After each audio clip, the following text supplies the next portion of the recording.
Now in this video we will be discussing about kinetic equation for uniformly accelerated motion. Now in my previous video I had discussed about velocity. Now you know rate of change of velocity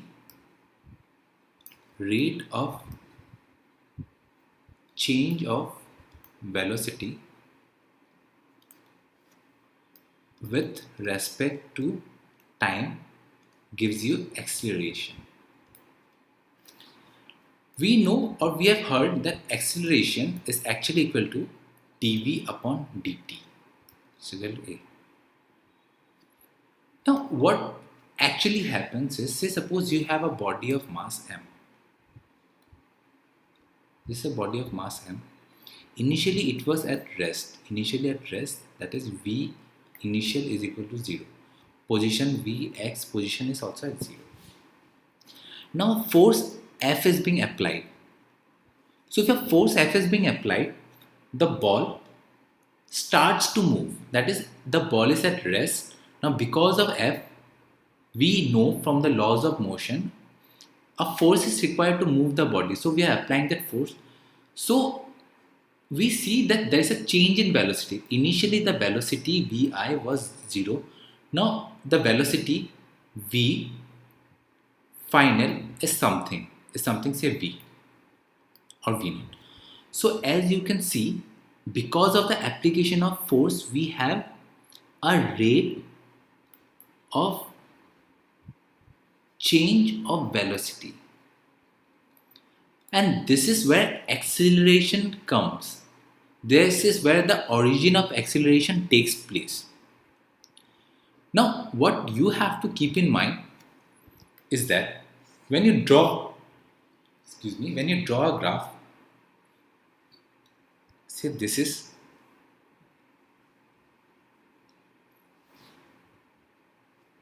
y-axis and this is your x-axis. Now if you plot a graph, now please try this at home and see. If you plot a graph for y, that is for y-axis, take this to be a velocity, and for x-axis take this to be a time. This is velocity v and this is time t. So when there is a application of force, you will have a constant slope. This is the rate of change of velocity is constant for constant application of force. That is, the acceleration will be constant. Let me rub this and make this a bit more clear.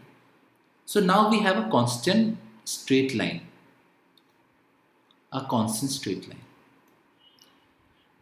Now say suppose we want velocity at this point v initial and we want velocity at this point v final.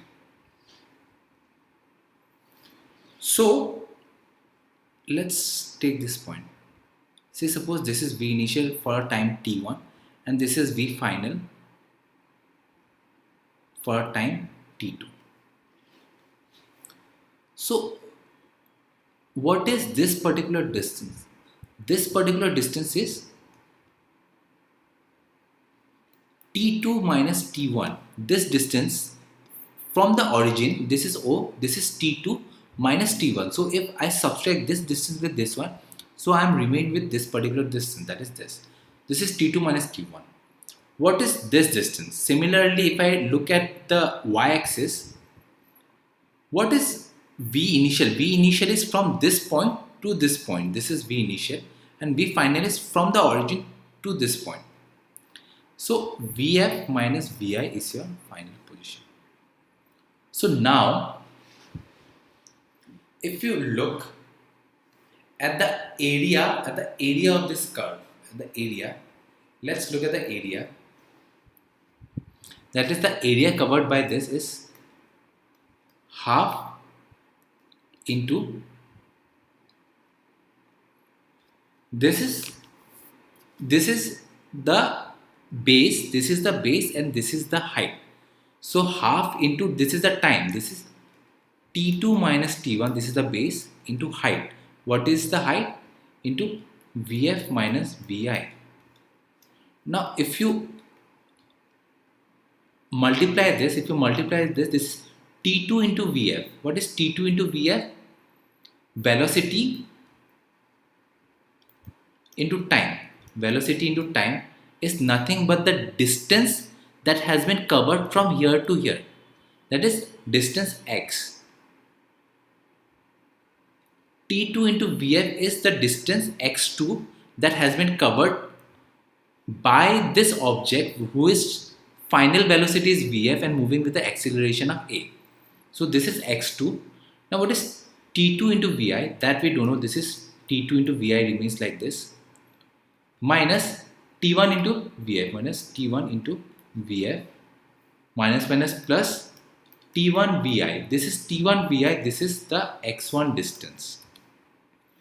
So this becomes half into x2 plus x1 minus this time into Vi, that is minus T2 Vi plus T1 Vf.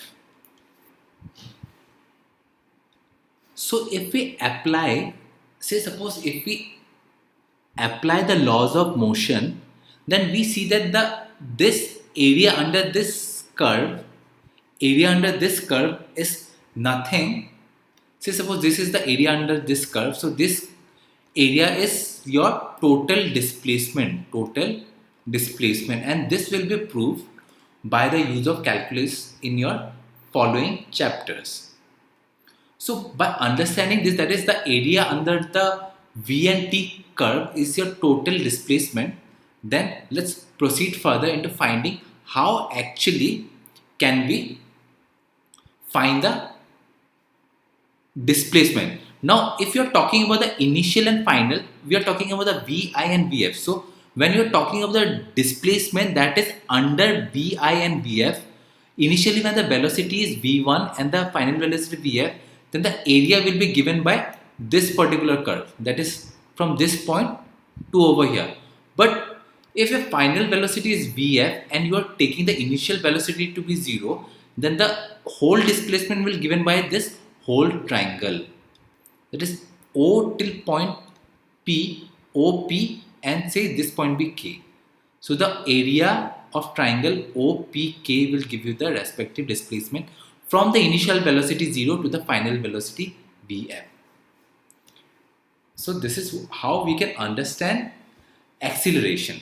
Now let's move on to the equations of uniformly accelerated motions.